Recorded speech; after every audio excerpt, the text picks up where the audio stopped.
So I'm canning up this rhubarb. Okay, so it's the next day, 8:12 in the morning, August 15th of 2022. As you can hear, there's the washing machine going. So much for going to the hospital today. This is what I'm trying to say. I just can't, people. I got to get caught up with a few things first, because first of all, once I get to the hospital, I'll be there for anywhere between, I would say, 3 to 6 hours at least. At least.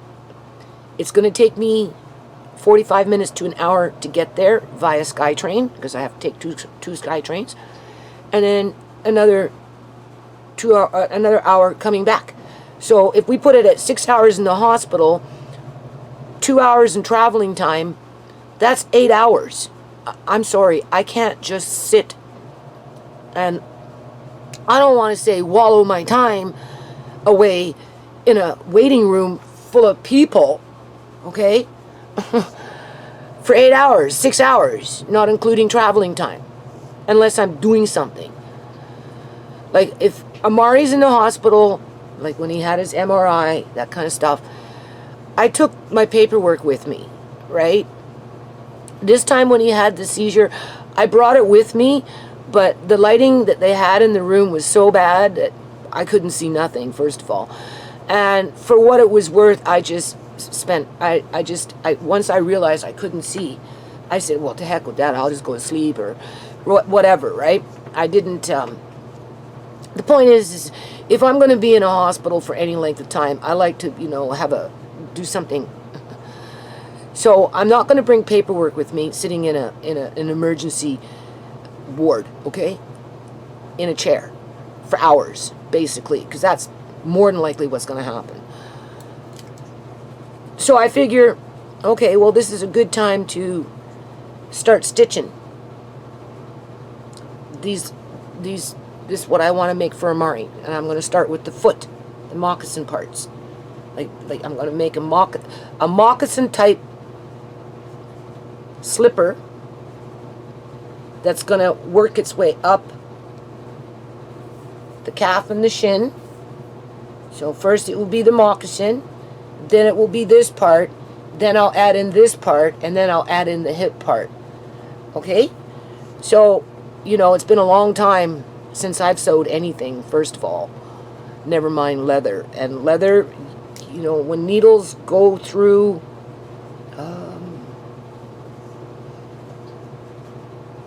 into your thumb, oh my God, that hurts so much. So you can only imagine how happy I was when I found that thimble, that little teeny weeny thimble that just kind of came out of nowhere, right? Versus me making my own so that I wouldn't get pierced as I'm working with leather. So all I have to do is get into my sewing room, get myself a little bag, like, a little sewing box, which I have, or something enough just to bring a few tools with me in terms of my needles, my thread, my hole punch, or whatever, right? Directions on how to do a slip stitch, as if I can remember. And when I'm sitting there, I'll just start sewing. And time will pass on by. People will be looking at me. And if they say anything, I'll say, well, it's really no different than knitting. Right? I don't knit. I'm just making something for my grandson. Or at least I'm trying to. And keeping myself occupied while I sit here and wait. So that, because as if I have even time to sit in my sewing room and do this stuff, people. So, this is where you multitask. So I have Andre kind of scattered my pattern in the living room. But technically I have a pattern to start with the lower half of the leg, with the moccasin, and really all I have to do is focus on the two moccasins first, the feet part first. That will take a long time, more than likely, right? And I'm probably going to stitch in extra reinforcement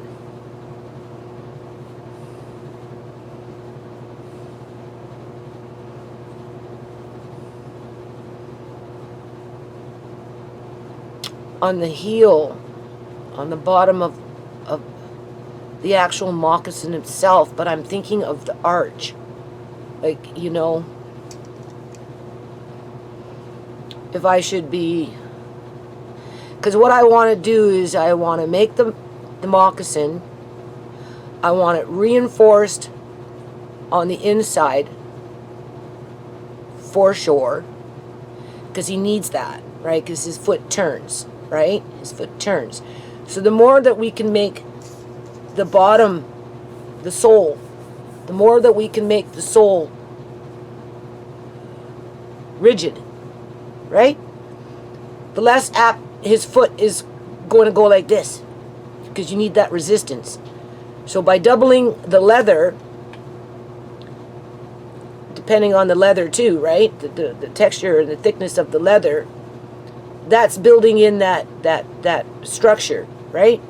The only thing is, it's not going to have an arch in there. So, but you don't want to sew in the arch with the initial base of the moccasin. You could, or I, you know, we, us, right? We could build in an arch after the fact, perhaps with a lining, because I kind of want to line it. So I want the initial moccasin lined on the inside with a firmer piece of leather to give it that firmness and structure. Well, after the fact, I want lining inside so that it's soft on the skin, right? And you don't feel the seams, okay? And that would be where you could build in an actual arch for his foot to help support it. And it would be custom made, okay?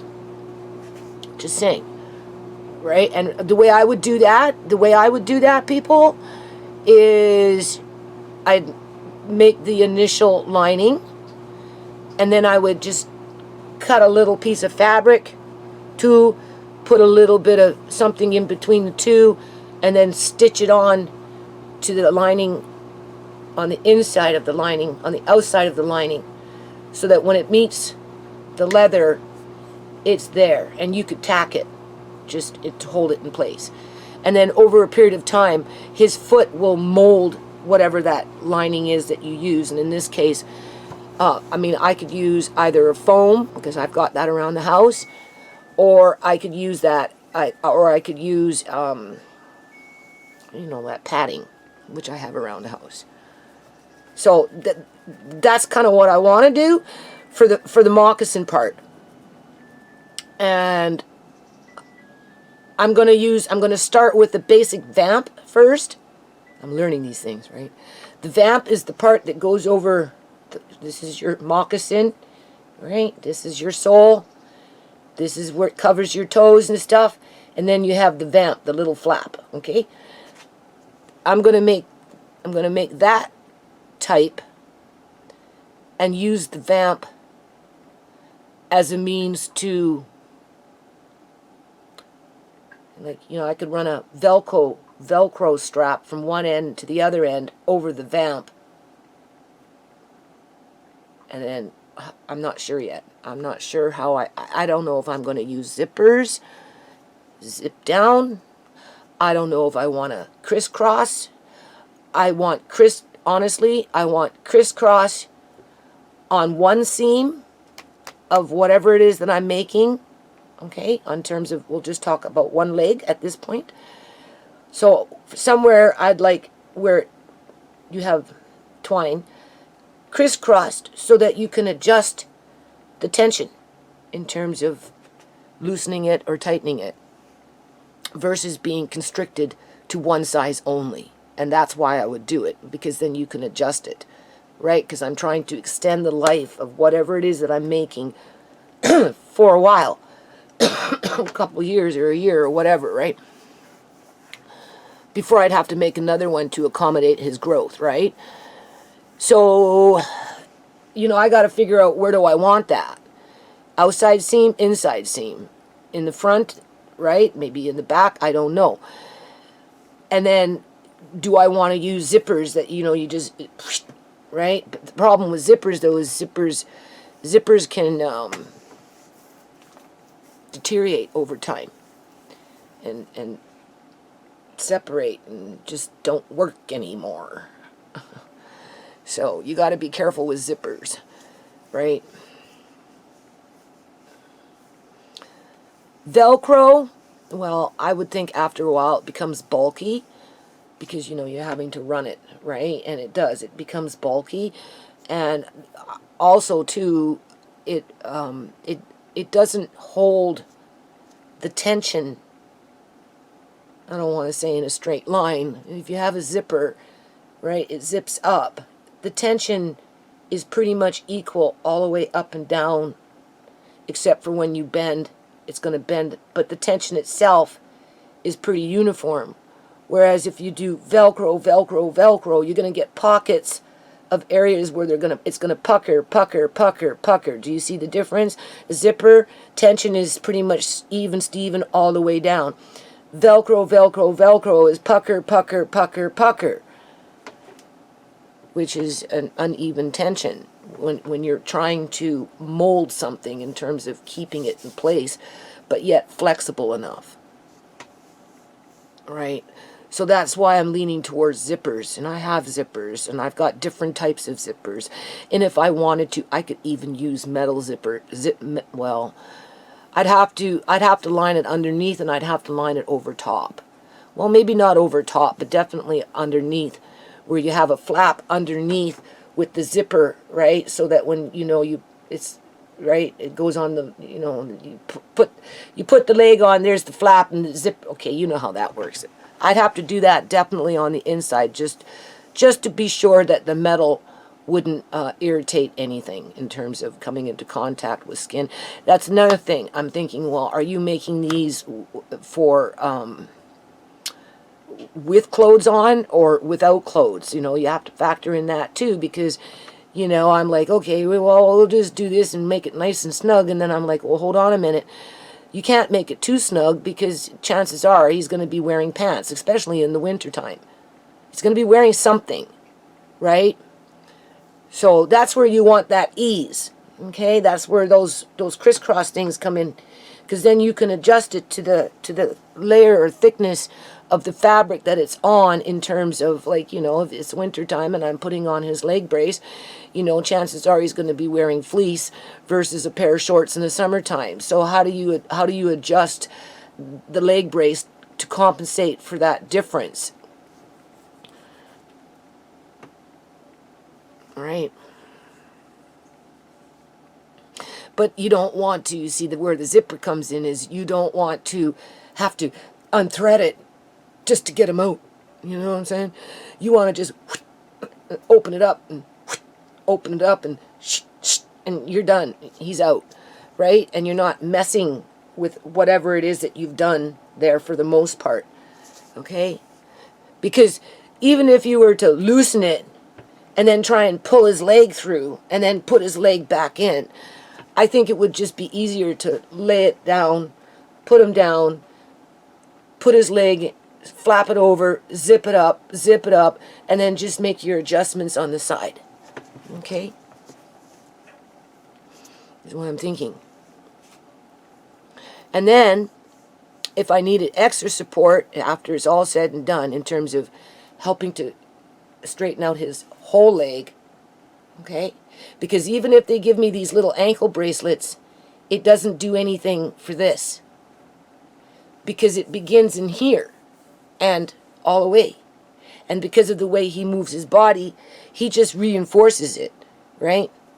Because, you know, we learn to move what our bodies allow us to do. So, so I have my initial brace, and then I just can come in, and this is where I was thinking with Amari, right? When I had that dream about SHAMAY, So now we've gotten as far as to make the whole leg brace, right? The only thing is, I want him to be a little straighter for at least a short period of time, an hour, whatever, you know, right, where he can't really do anything with it to the point where it kind of keeps it like this. So in that situation, I can take a thicker piece of leather, a thicker piece of leather, and I don't want to say make a cap, but that's basically what I'm doing. I'm making a cap where it goes from here to here, all the way up, right? So it's just, you know, cut this in half, right? And because it's a stiff leather, you know, just run Velcro around to hold it in place. So he can't, right? It will just be harder, right? And then this way I'm dealing with the whole problem, and then you would just reinforce it with that fabric that I bought for hips that's specifically made to help keep hips in place for people that have hip problems, right? And then it would just attach to the upper part of the thigh under the groin and then strap on, right? And that would be for his right leg. His right foot is slightly smaller than his left foot, but I can feel it and I can see it in terms of everything on his left side is more, I don't know, the skin is different in terms of maybe plumper and seems to be a little more just whatever, where on the other side it's just kind of like, I don't know, it's not as plump, not as robust as, because he uses this one all the time. Same thing with his legs, right? You know, so you have to be careful that you don't, I would think, leave it on for too long to the point where, you know, it, because I want to use it kind of like as a means for, like I really try and encourage him to exercise his leg. Since he's had a seizure and he had that on the bone with whatever they did, for the first couple of weeks after he got home, he didn't want to do nothing with his leg. I thought, oh my God, what did they do to his leg? He's not wanting to move it at all. But he's been using it more, and so I really encourage him to kick with it or whatever it is, right? It's just, you know, he doesn't exercise it enough, and you can really tell. So anyway, that's how I'm kind of working on it. So I think what I'm going to do is just work on laundry today, all of it. Do a few other things. I canned the rhubarb because even though it was just 3 jars, that's 3 jars that will be appreciated at some point down the line, right? I used to have another rhubarb plant in the back, but I moved it. And anyway, I seen some growing back there, but I'm going to have to move that again, so I don't know where I'm going to put it, but besides that point, doesn't matter. I'm happy with my 3 jars because I already told Andre, don't worry, I've got more in the house, right? I want to do the chicken broth and that kind of stuff, and just, I want to just stay on it. But before I go to the hospital, I'm sorry, people, I just can't sit there and do nothing for 5 hours or 7 hours or however long, even if it's 3 hours. I can't just sit there for 3 hours and look at people. I just can't. And wonder what's wrong with them, and, you know, and just get impatient and get tired, have it drained, like my energy will get drained from me just sitting there having to compose myself, right? You know, like I'd rather, well, okay, this is a Glover needle. I have Glover needles that are specifically made for leather. So, you know, let's try the Glover needle. Let's try the Glover needle. And doctor will call me in. He'll say, "You're telling me you're blind and you can't see and you're sewing moccasins?" I'll be like, "Yeah, blind people can do amazing things. Didn't you know that?" Right? Whether I'll be able to see it, I won't know. It depends on the lighting, people. Seriously, it really depends on the lighting, and I'd probably have to find a corner someplace where it's, I don't know, kind of dark, because the brighter it gets, the worse it gets, especially when I go outside.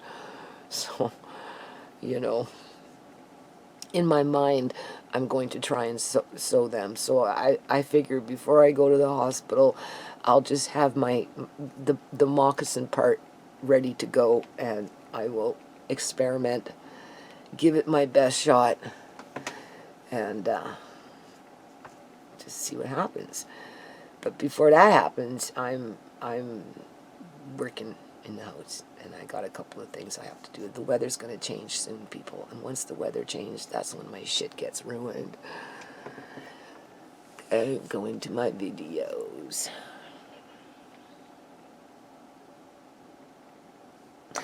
And before I'd let it get ruined, I would donate it in terms of what's in the garage. Right. I'd be like, I'll just take it to the thrift store. Whatever. Put it on the road. Give it to the people. Doesn't matter. Alright. But I do want to have a little yard sale with Andre, so I'm having to figure out where I'm going to put this. So maybe work a little bit on that today. I have to clear out that shed that Matilda was in. All right, and I'm. It's kind of like spring cleaning, right? And but ultimately, at this point, I have to just do things in a timely manner that makes sense. So, what I'm going to show you after this, okay, in terms of doing things that need to be done, that, I bought, what was it, 25 pounds of black rice, okay, black Thai rice. Now, whether this was grown in Thailand or someplace out like that, but normally they call it black Thai rice. I have some black Thai rice. I think I talked about it before, in a little jar. And somewhere else I put out, right? And I've had it for years and years and years and years. And when I went to cook it just over the last few months ago, it was perfectly fine, people. And that's because of the husk. The outside layer of the rice itself. Okay? It's better than brown rice. Brown rice goes rancid over a period of time. But this rice, no. Because it's like a wheat. It has a different kind of husk. Okay? And it's high in all kinds of nutrients because of its color. Right? So, anyway, I thought that would be a good food prep to have on hand in the event of whatever's going on in the economy and on the world stage. That's just a good thing to have on hand. So I haven't opened up the box yet, right? And I got 2 jars, so I'm going to fill them up. I'll show you, okay? And then whatever's left, I'll figure it out. I may go as far as doing it again at some point in the future, just because it's so high in calories. It's it can last a long time if you preserve it properly, and and it's very nutritional, and it's got lots of antioxidants and all this other stuff. But it's expensive. It was $92 or $97, plus I had to pay for delivery, right, for 25 pounds. But that's organic. Okay? I may do it again within the next 6 months. We'll see. Okay? We'll see how the economy goes. We'll see what the buzz is. And then I did order another 44 pounds of wheat because of what's going on with farming and that kind of stuff. It's a different kind of wheat. It's an ancient wheat. So instead of putting this in bags and vacuum sealing, which, you know, I'm starting to wonder about in terms of preferably you'd want it in a jar, you know. In this situation, I ordered some buckets off of Amazon to put that wheat minus one jar out for me into the bucket, and I'm going to use the whole bucket this time as a means to store the wheat, because I already got wheat in buckets. I just don't have that kind of wheat in a bucket. And I've got some box downstairs sitting on Auntie Shamay's piano that still needs to go be put away. So I've got a bucket for that. I don't know if it's wheat or if it's rye. I won't know until I open up the box. And then I've got one extra bucket left in terms of a good bucket for long-term food storage. Or even if you were using it regularly, it's a good food grade bucket with a good seal on it. These ones I'm putting away, just like the other ones. But after this, I'm pretty much done.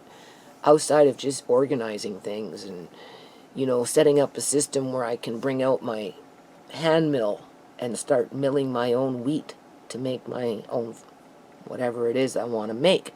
Or I can mill that cornmeal or whatever it is that I want to make, right? So food prep for me in a lot of ways is kind of coming to an end. When it comes to the bulk of it, this is what I'm trying to say. But even when you think you're coming to the end, in terms of that bulk, if you can throw in 3 extra jars of rhubarb, why not? Right? I still have to do the turkey. I still have to do those stewing hens, which if I wasn't going to the hospital, I'd start stewing them up and getting them ready. But I'm not sure if I'm going to, well, I'm not sure if I'm going tomorrow, the next day, or the next day, or maybe the next day, or maybe next week. I just don't know. I just know I'm not going to sit there and do nothing for 6 hours, and then sit on a SkyTrain and do nothing for 2 hours. Okay, that's a full freaking day, people. And Lucy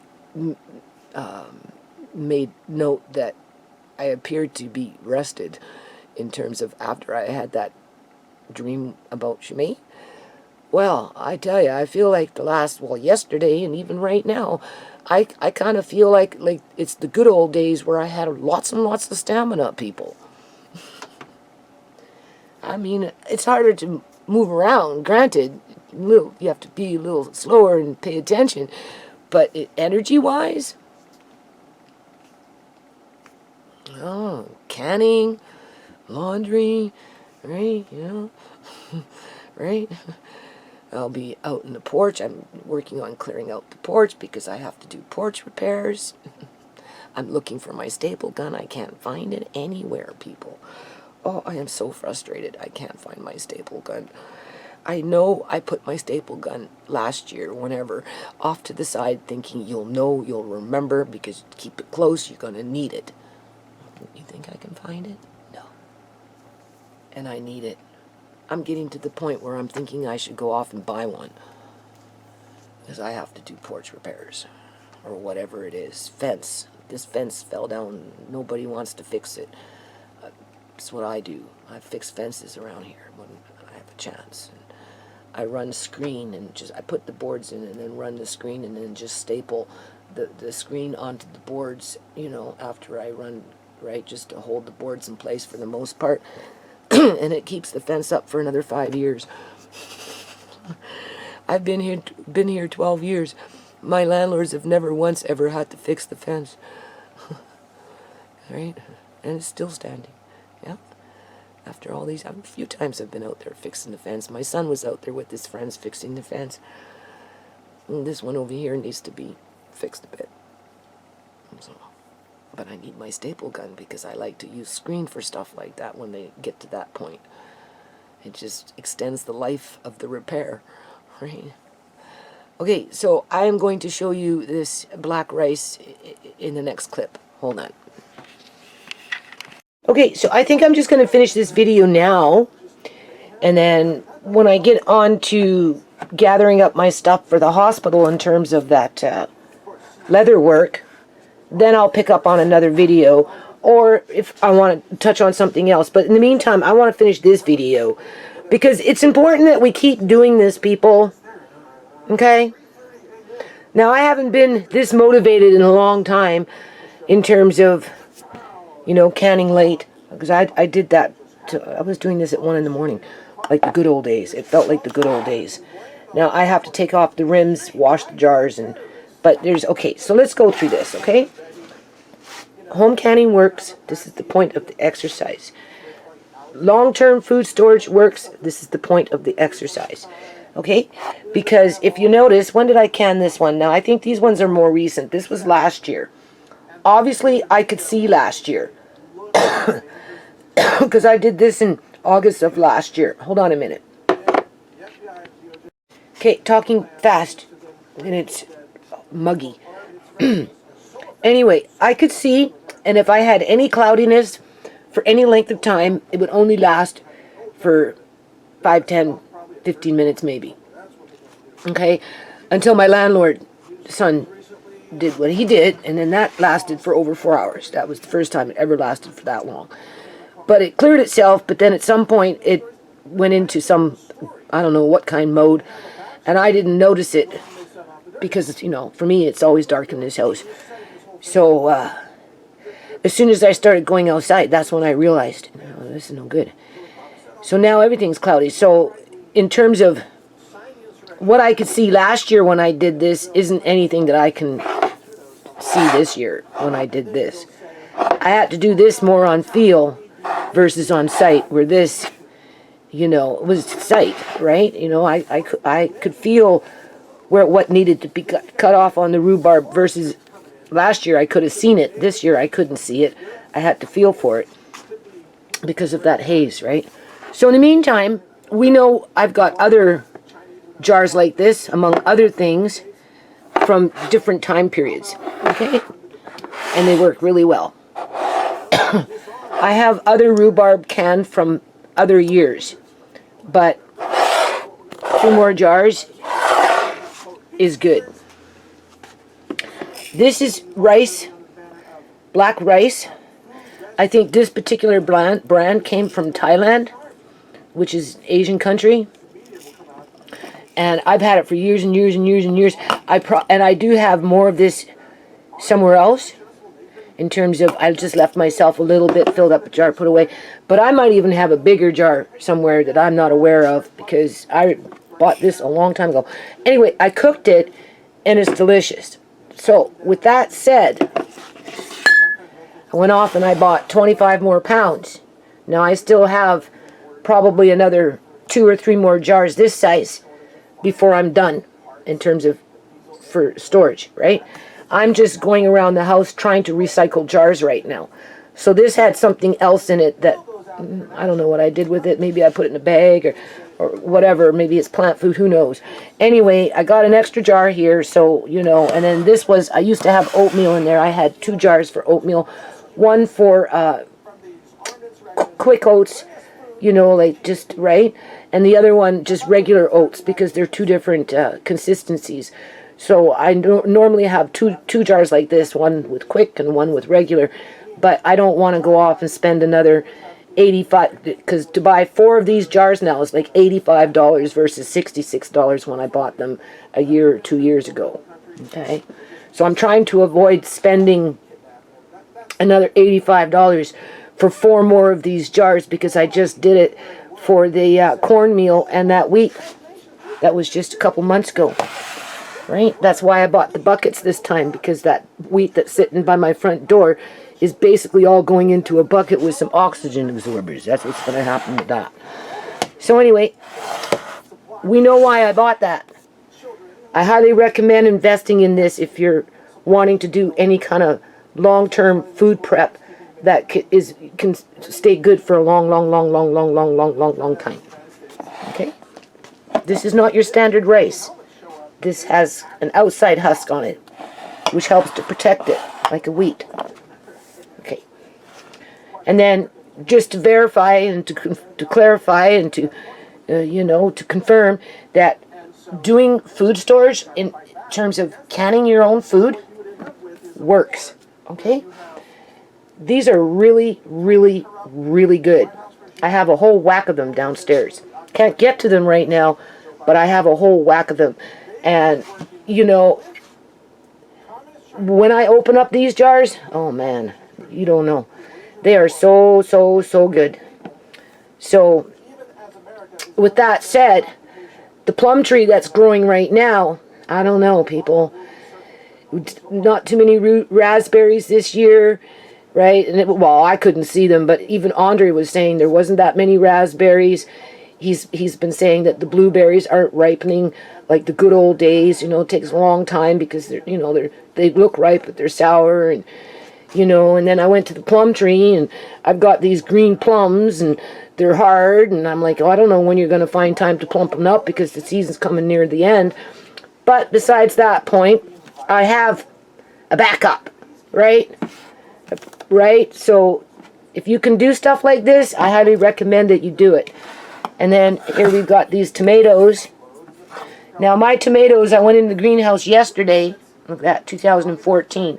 Now I made the mistake of leaving the rim on. Okay? There should be no rim. So depending on what happens after I open it, in terms of how well the rim is, this will be good. Otherwise, if the rim has been compromised because the lid's been on, well, in that situation, no. But that's for another day. We've already done videos like that. And then because I'm looking for jars, I thought I'd empty this one out, but then at the same time, I'm like, well, hold on a minute. Now, I did this, I don't know how many years ago, couple, 2, 3, maybe 4 years ago. I can't put a date on it. I'd have to go into my videos. But obviously, I had a bounty crop, right? And I dehydrated them, and I have another 1 or 2 of these still in another area. So it's not like, okay. So anyway, I've decided to leave these in the jar, and then after my counters are getting cleared out, because I won't be doing this that much anymore, like this heavy stuff. I'll still do these kind of little things, and I'll do the turkey, and I'll do the cod, but not to the extent that I've been doing all these years. This is just still that top off, and and considering just the way the world is going, it's just nice to know that you have this stuff, right? And you kind of want to make it a little versatile. That's why I bought that, because it has high nutrients, right? It's nutritional. It's storable for years, okay? Right? I know that. So these, the same kind of thing. This jar has not been opened, so as soon as you open it, you're going to smell it as if it went in on the day when you packaged it. So regardless of how long it's been there for, it's still going to be good. So in a situation like this, you can put them into cake or whatever, right? So I've decided to leave this jar alone and then work on using it after I get rid of this miscellaneous distraction stuff. But I'm going to hunt around for a different jar, which I think I can probably find 1 or 2, empty out what's in there, try and use them up, and then that frees me up 2 extra jars at least for this, right? And then I can put them away without really costing me any money. Plus I have a jar of this, like a jar like this, with black walnut ink in it. Like actual black walnut stain, sorry. So all I have to do is go get a paintbrush and go stain some wood, and there, I got myself another jar, right? So I don't have time for that though, right? So there you go, okay? So don't slack off, okay? Try and keep it on your mind, right? Every now and then, that's what you do.